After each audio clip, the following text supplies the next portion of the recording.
And the best way to test that is to have that thing and to see if people will pay for it. But if that's going to take you a year to build, then yeah, you need to find shortcuts. But if you can build it in a month. Hi everyone, you're listening to Scaling DevTools, the show that investigates how DevTools go from 0 to 1. I'm joined today by Robin Warren, who is the founder of Corrello. And Corrello is a dashboard for Scrum and Kanban teams using Trello. And Robin is also the founder of Blue Cat Reports and is generally the god of building tools for Trello, I think is maybe one way to put it. Robin, thanks so much for joining. No, thanks for having me on. It's a pleasure. Could you tell us a little bit about Corrello and about Blue Cat Reports and all the things that you're working on? Yeah, sure. I mean, a little bit sort of stepping back before Corrello, I guess this might be relevant to the listeners. My background prior to that was I was a software developer and I was sort of head of development. I think my technical title was CTO. I probably gave myself that title at a 40-person company. So it was like a dev team of 15, mix of sort of dev and testers. So managing the development team there, either way, was kind of my role. I took redundancy from that. I'd been building side projects, even in weekends, and never really getting anything off the ground. And ended up, the plan was I took the redundancy. My first child was born, and I was like, okay, I can't really do evenings and weekends so much now because it's going to be family time and I'll just be tired anyway. So I've got a little bit of money saved, bit of redundancy, and I can go and try and build something. So that was where I started building a few different things, ended up settling on Corrello, which wasn't initially focused on developers, but after a couple, 2-3 months was focused on developers, building for Trello. That took off, did fairly well, and I just kept on finding more opportunities within the Trello ecosystem. And it was kind of, there's a lot of things there that were sort of half built already because we've got a lot of the code. We understood the users, we had a mailing list of people who were Trello users. So it just kind of made sense to keep on working in that ecosystem that we kind of understood. Corrello was the first one. So that's, like you said, it's Scrum and Kanban team dashboard. So burn down charts, cycle time, cumulative flow diagram. And we've got whip age, stuff like that in there now, some sort of more sort of modern stuff. We added a free power up, which is a kind of a lead magnet to that, called Agile Tools. So that was somebody at Trello actually contacted us and said, hey, we got loads of people asking for story points. And there was ways of doing it in Trello, but it was kind of hacks and Chrome plugins. So we built that as a Trello power up and made that free and got quite a lot of installs for that. I think we're up to about 100,000 installs for that one now. And that was collecting email addresses and, sort of pointing people towards Corrello if they're interested in that. And then the story points there would integrate well with Corrello and we could sort of use all of those there. And we've got, I think, 10 power-ups now. So there's a mix of paid and sort of free lead magnet ones. So we've got sort of 4 paid ones, if I'm right. We keep on adding more and more. We'll add more this year, I think. So Blue Cat Reports is the next sort of really big one that we built. So it was coming out of Corrello. A lot of people were signing up for that, but they weren't really dev teams. We were one of the better, if not the best, reporting option in town. So they would sign up for that and then get very confused by a lot of the terminology in there. So we built like a general purpose reporting tool for Trello with Blue Cat Reports. And then we keep on following the smell of, what people are asking for in the forums and when we're chatting to customers, what they're trying to do, that kind of thing. It seems like you've really cornered that space of Trello and kind of reporting and add-ons. Yeah, I mean, my background as well was always reporting. So I've always worked at sort of software companies building reporting tools. First company was doing reporting for general elections and BBC. So not the swingometers, we never did those, but we did all of the data systems behind the swingometers, and we did the reporting tools for the producers, the like Dimbleby and everyone, all the presenters would be looking at our screens with data on. So I've always worked.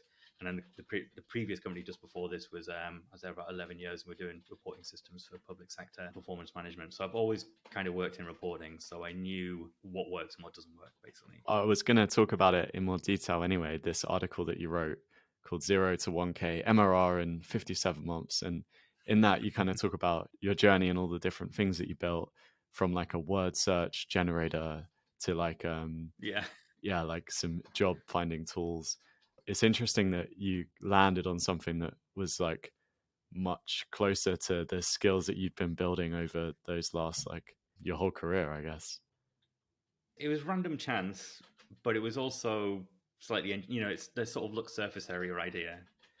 So when I took redundancy and I was going and trying to work out what to build, I did a little bit of digging through some of those old tools that I had out there and just contacting some of the more active users or putting an idea to a mailing list and saying, hey, what if it did this? What if it did that?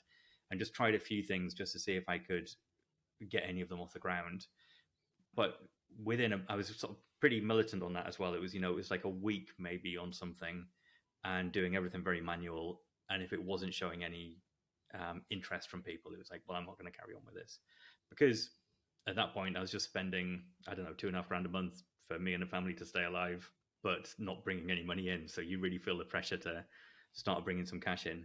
I was casting around for ideas, and yeah, I was actually ended up going and working with a friend who had a marketing agency, and he was interested in trying to get some data out of Trello. Basically, was one of his issues. We chatted about a load of different things all day, which I was helping him out with, just trying to work out where he could maybe hire someone to build some internal tools or where they could buy stuff. And one of the things they had issues with was getting data out of Trello. And then I went home, and then it was full 24 hours before I realized, oh, wait a minute, that could be like a product idea. And then I built it. The sort of chance had to kind of come and beat me over the face with a stick before I realized it was there in front of me.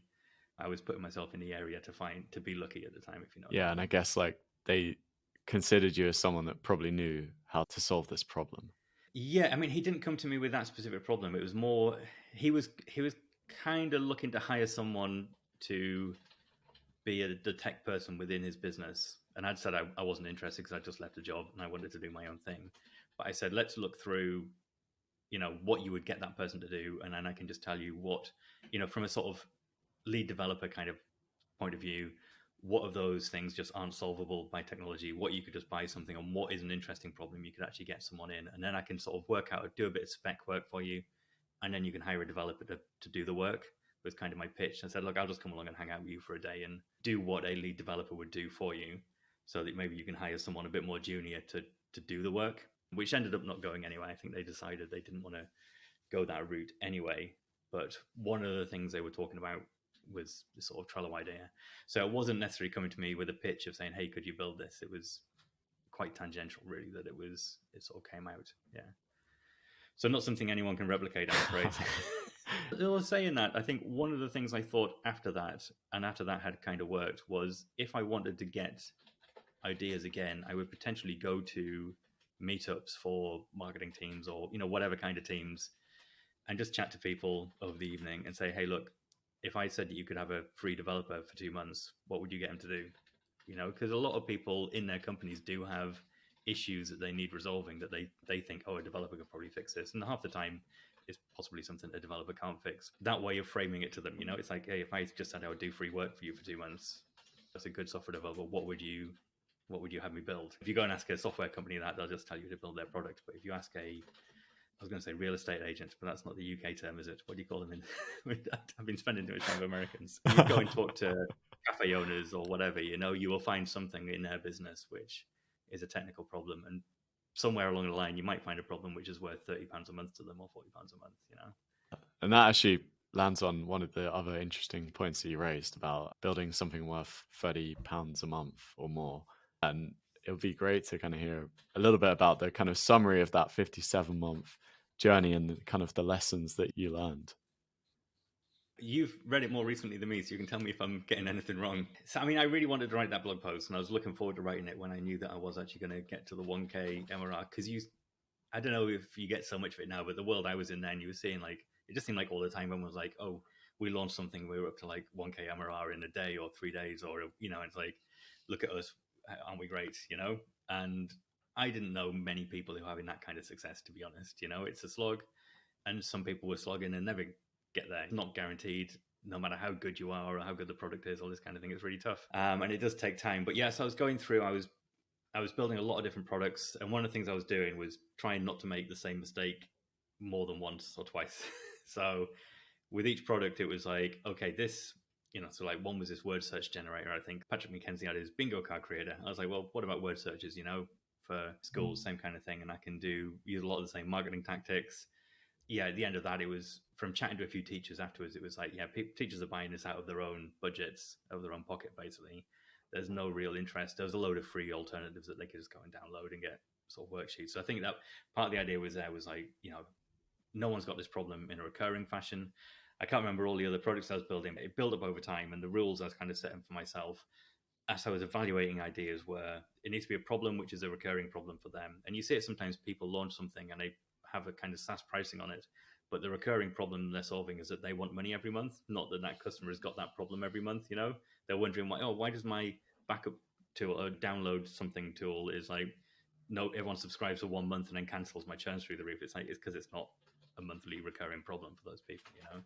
And it needed to be a problem that was worth at least, I think I put £30 down, and it'd probably be £40 now with inflation. But it's something that forces you as a developer to be honest about, is this something which, if you think you can only honestly charge like $1, $5 for it, and people make success with that kind of route. But for me, it was like, that was a way of getting rid of 80% of ideas that would need such huge volume that it was going to be tricky to achieve that. Yeah. What were the other rules I set? It was, some of them we've got, don't spend ages building a load of perfect functionality no one will ever see. Yeah, I think most of us know that nowadays, don't we? I think I probably knew it at the time, but the same thing is like, I'm not going to do something just because somebody told me it's the wrong thing to do. I'll learn a lesson myself the hard way. So yeah, I spent a lot of time building code, tested up the wazoo, and then launch it, and crickets.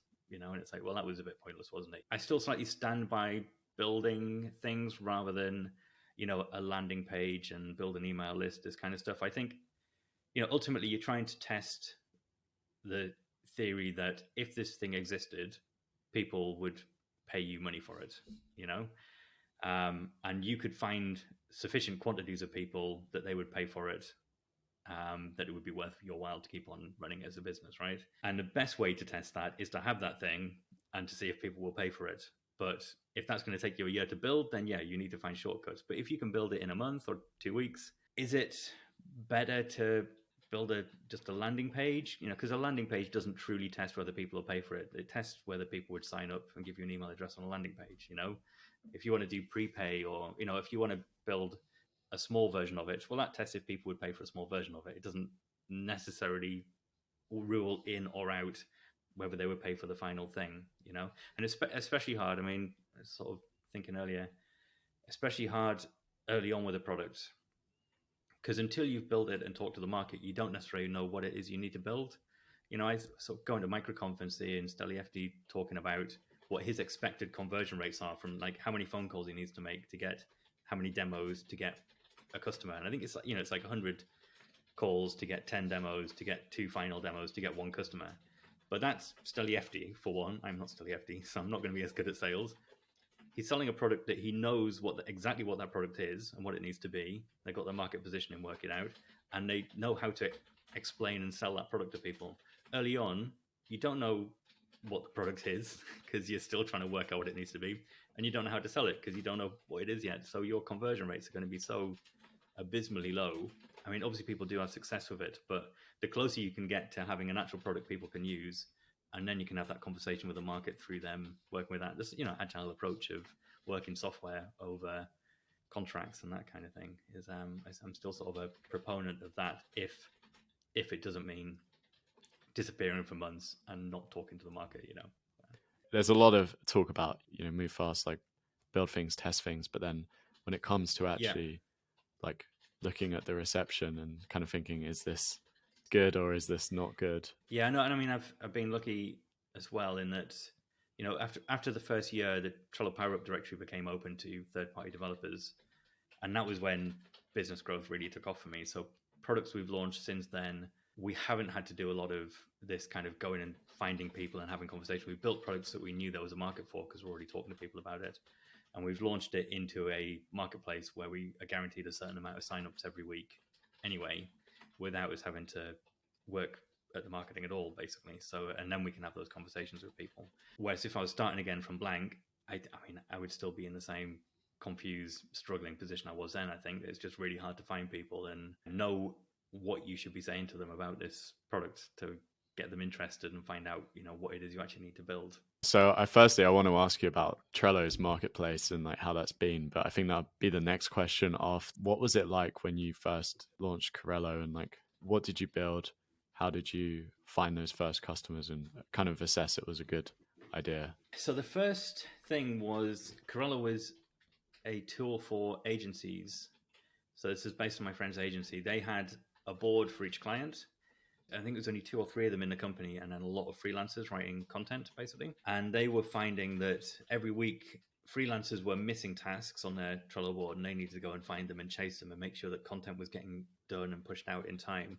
And that process of going through all these different Trello boards every week was actually taking quite a long time to go and collate everything together. So that was correct. The name Corrello came from was collate and Trello, which is my wife's idea. I had a load of really terrible ideas, but she came up with that on a walk one day. So that was what the original tool was, and that was what we launched. I think I launched that after about 2 months of development. So I took it around within a week to show my friend and say, hey, this is what I built. And he was like, yep, I need that right now. And he was like, okay, well, it only works on this laptop at the moment. So give me another week and I'll get it deployed somewhere where you can log in and use it with your own credentials. And after a couple of months, it was that kind of pressure I was saying that was sort of felt. And that was one of the most pressured times I've felt, I think, in a whole business, was in those days where I was just building and there was no sign that where I was going to get to where I needed to get to make money for me and the family. But meanwhile, we're just burning cash, basically. So I launched that. We went, Hacker News, Product Hunt. And in the meantime, I'd done a lot of contacting sort of agile coaches on Meetup. I'd gone to, that agile coaches would have been later because this was still focused on agencies. So I was contacting agencies. I was going to meetups in Bristol that would have these people at them. I wasn't really finding anyone who was taking the bait, basically. I had introductions to friends of friends who said, oh, yeah, there's somebody in my co-working area that uses Trello. I'd go and chat to them. They'd sort of give it a go. I emailed the list for my previous product I've been building and said, hey, I'm not building that anymore. I'm building this thing. Is anyone using Trello? And I think I got 1 or 2 people off of that were using it. Only one person ever became a customer, and that was my friend who I developed it with originally. I think through all its sort of cold outreach, I got maybe 7 beta users who were trying it out, who seemed to be actively using it, giving me a bit of feedback, and we're trying stuff out. So it was sort of last ditch, basically. I kind of thought, well, let's take it up on Product Hunt, do a show HN, and if I don't get any interest after a week of that, then it's time to can this thing and go and build whatever the next product is. I used to have a great time going to startup meetups in Bristol and telling people, like, talking like that about it, being like, I'm going to give it 2 more weeks and then I'm throwing it in the bin and I'm starting on something else. And they were like, you can't talk like that. You've got to talk about how you're changing the world and this is the greatest thing ever. And, it's like, but no, it's not how I see it. It's like, this is the latest experiment. And if it's not working, then it's time to move on to something else, So I launched that on there with not great expectations, but just sort of like, let's just do this. It did amazingly well on Product Hunt. We were in the top 10 at the end of the day, I think, and we were in the top 5 most of the day until like San Francisco woke up and a load of like a startup with stupid t-shirts, and it's like, oh, they're number 1 now, this sort of nonsense knocks you off. But we had a really good day there. We did quite well at the show HN, I think. So I ended up with like 1,000 or 2,000 trial signups after that. We had a free tier at the time as well. So I had 1,000 or 2,000 people on a free tier. I had to spend the next weekend rewriting a lot of the code because it was fairly, not badly written, it was fairly badly architected the way it works. And the way it generated the data for the reports, it would do an email report on Monday mornings, was it would just throw everything out and do a complete reload of all your data from Trello. And that was fine when there was 7 people in there, but with 2,000 people in there, it would have taken about 2 weeks to generate 1 week's worth of data. So I had to sort of re-architect all that to actually work and make sure all the emails went out. And that was all going out, and I was picking the color of my, second Ferrari and all this kind of stuff. And then after a week, no one's converting to the paid plans. So there's trying a few different approaches. That was when I started emailing everyone and saying, so the test there was, would somebody get on a call with me for 15 minutes? If somebody's willing to get on a call with you for 15 minutes, they either just really like a chat or they've got a problem that is an important problem in their business. It's not easy to get an email address of someone and get them to sign up for a trial. It's a lot harder then to get them on for 15 minutes. So I started talking to a lot of people, and it was the group people I was getting back were 50-50 marketing people who hang out on Product Hunt and love trying everything new. And those sort of people are now better customers for some of the newer tools like Blue Cat Reports, but they weren't. And I started chasing some of those people down, but really, I don't think they had a problem. They just liked, or there was a problem that I couldn't find out exactly what it was and find a solution for it. But the other half of the people I was chatting to were product managers, CTO, head of development. It was people like this, or this, the one software developer on a team who is sort of standing in as a scrum master or does that kind of stuff for the team, but they're still just called lead software developer or something. but it was people who cared a little bit about managing the Scrum process. And although we didn't have any of those sort of tools in there, they were interested that we had something, to do with reporting in Trello. So they started asking for these other features. That was where this sort of scent from the market came apparent. Basically, it was like, okay, here's a group of people who, if I said I was going to charge them $40, $80, they were like, Robin, I've got 20 software developers. $80 a month is nothing, and they had a real problem. They were saying, my team really loves Trello, but I really need XYZ reporting, and I don't want to force them all into Jira or Pivotal or whatever it is, because then I'm the big bad manager. So if you can give me something that just layers over the top of what the team's happy using, then I'm a happy bunny. So it's like, okay, willingness to pay. They've got a clearly defined problem, and I understand that market. I've been sort of managing a Scrum team prior to that, like the Kanban stuff. I've been in that sort of agile world, software development world, so I thought how to talk to those people and where to find them, basically. So yeah, and then that was when that sort of pivot to the dev tool kind of focus, and really started building that in that direction. That's really, really interesting how you got there and your kind of expertise. So then once you had that kind of like you were speaking to people, they were giving up their time to speak to you, telling you that they're willing to pay for this. I guess you had a lot of stuff to build as the next step. Yeah, how was that next step? Was it building? Was it kind of doubling down on Trello's marketplace or? Yeah, so the Trello marketplace still didn't exist. That didn't really come around until January of the next year. So that whole first year, I was still kind of working a bit on marketing myself, sort of blogging. Yeah, mostly blogging and sort of going in sort of some, probably posting sort of in discussions on Reddit and stuff like that occasionally. I tried a bit of Reddit advertising as well. Lots and lots of building. And most of that time after that was building. And I think if Trello hadn't launched a marketplace, I probably wouldn't be sitting here now. It was that the end of that year was when I got to the 1K MRR. And I was also about to run out of money.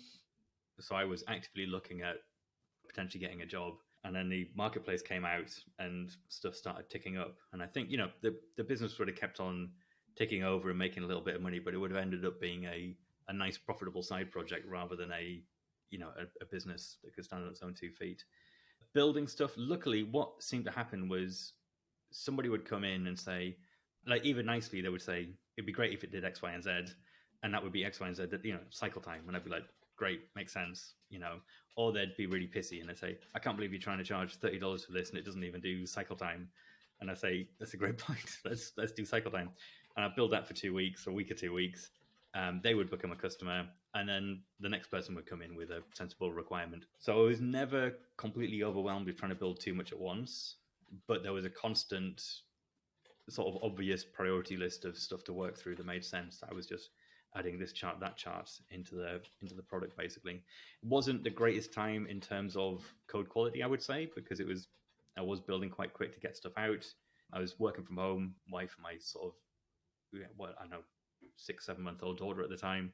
So I was just working quite long hours, but still seeing them for breakfast, lunch, bath time, all that kind of stuff. But fitting in as much as I could around all of that just to try and get stuff done and try and get that revenue up, basically. So there's a lot of building, but there was almost always somebody who was waiting to pay me money if I built that thing.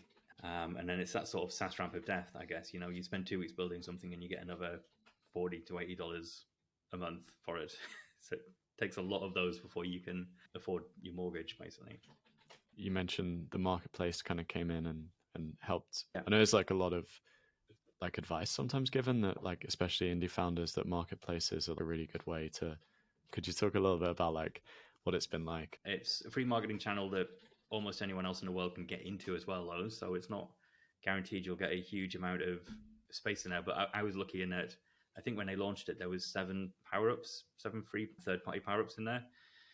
I was just compiling the stats this morning. There's about 300 power-ups now, and there's a lot of power-ups that are directly competing with my power-ups now, whereas often when I launched them, they were the first one doing that thing.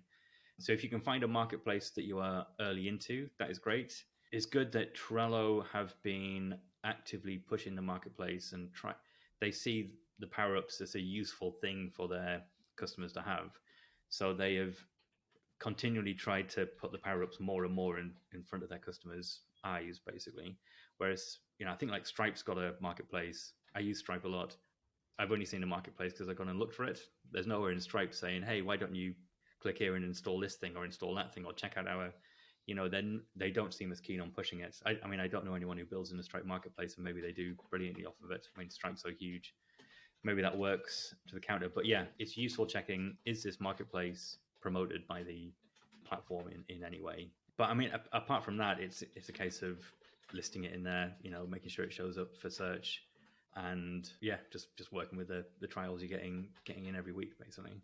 And how much marketing and growth stuff do you do outside of the marketplace? Not a huge amount. I've done more in the last couple of years because I've started hiring a team who are handling the development and the customer support, whereas previously I was doing all of that, which has freed me up to do a bit of experimentation on marketing. To be honest, everyone I talk to who builds for marketplaces says the same thing, which is like 90% plus of leads are coming from the marketplace, which is why potentially they're good as a sort of engineering as marketing play. If you've got a non-marketplace product but you can build an integration, it's worth checking that out as an option. It's a way of getting a sort of a lead source in. So I do with the marketing. It's still at the experiment with it phase. I just want to see if there's something in there which is worth the investment. And if not, then not do it. And if it is, then I'll do more of it. But I suspect it's always going to be the same, that the majority of it comes from the marketplace, basically. That's really cool. That interests me as you have such a constraint on your time. And if you could just build like a really great product, and then the marketplace can do a lot of that, the marketing distribution for you, it's like such a great opportunity. Yeah, finding the marketplaces where there are the opportunities, I think, is the challenge there. Basically, there's a ton of them. People have done blog posts, haven't they, on 97 marketplaces for bootstrappers and that kind of thing. Thinking specifically back in the early days around Corrello and marketing, because that first year I was having to do my own marketing more and was getting leads through that, and some of that was with the assistance of Trello. They had a Trello board of plugins, basically, most of which were like abandonware and stuff like that. But that kind of thing did help. There's one blog post we wrote there which was useful, which would be worth people thinking if they can do something similar to it. So I did a guide to how to use the Trello API to build a chart, like a basic chart. And it was sort of a quick start to the Trello API, I guess. There was sort of code examples you could download, and you could very quickly go and get your API keys, tell you how to do all that, and then just sort of get some numbers out, I think it was, and maybe even put a quick chart up. And that was useful. And partly Trello linked to that. I linked it on, is it Programmable Web or something like that? This sort of API website. So I think I listed it on there and did like a summary of it there for them as well. And that actually sent a reasonable amount of traffic, because I guess people were looking for Trello stuff on there. And it performed quite well in Google. I think we've got sort of people coming through that. And the thing is, the people coming through to it are often software developers who are looking to, I think, build their own burn down charts. It's like somebody's been given, the break between one sprint and the next sprint, or the end of term little project or something, is like, oh, I'll just build like a burn down charts thing. And they spend all afternoon in my little tutorial, and they get a few numbers out, and they just realize how much of a pain in the arse it's going to be to build, a burn down chart, let alone something like CFD, cycle time, this kind of thing. At which point I can say to the boss, well, we can pay $30 for this thing, or you can pay me 2 weeks to build a less good version of it. And that was actually a really good converting blog post, at the time. I'm not sure if it still performs so well now, but because I haven't looked for a while. But yeah, something like that can be useful, and was a kind of a surprise to me. I built it because I had the knowledge, and I was just looking for things to write about. It makes sense after the fact. Like, yeah, of course that converts well. Have you come across Adam Duvander, the Developer Marketing Does Not Exist author? No. He writes about something similar that you figured out yourself, I guess, is like, he calls it the developer Jedi mind trick. You show exactly how to build your thing, and in the process, people are like, whoa, that thing is actually really complex. I'll just buy your thing. Yeah, well, this is the thing. It's like every developer thinks they could build your thing in a weekend, but also every developer, and I'm speaking as a software developer, is massively lazy. I mean, like, if you're a good developer, you're lazy. That's why you don't write the same thing twice. That's why you go and use libraries. That's why you refactor your code so that it's easier to reuse. It's sort of advanced laziness, all of it. So if anything does take longer than a weekend to build, they don't want to build it because they're lazy. So yeah, that's a good idea. Yeah, you show them how to build your thing, and they realize that it does take more than 2 days. And they say, yeah, we'll just buy it. I think that's all we've got time for. It's been really amazing speaking with you, learning about Corrello and Lookout Reports. Could you tell us where people could learn more about what you're working on and about yourself? The main website is bluecatreports.com. So we've got all of our power-ups listed there. If you're using Trello, you've probably seen some of our stuff anyway. We've got guides on there. So we did a guide to free power-ups last year. So if any Trello users out there and they want to check that out, that's on the website. And that's updated every single month with all the free power-ups, which you can't get on over at the Trello power-up directory. I was on Twitter. I'm kind of on a Twitter break, but I'm on Mastodon, but it's too complicated to explain to anyone how to find me on Mastodon. So if you go to my Twitter, which is @RobinWarren, you can find a link to my Mastodon. So, and maybe I'll be back on Twitter at some point, or just come down to Teignmouth and find me here on the beach somewhere. Yeah. Amazing. Thanks, Robin. And thanks everyone for listening. We'll be back again soon.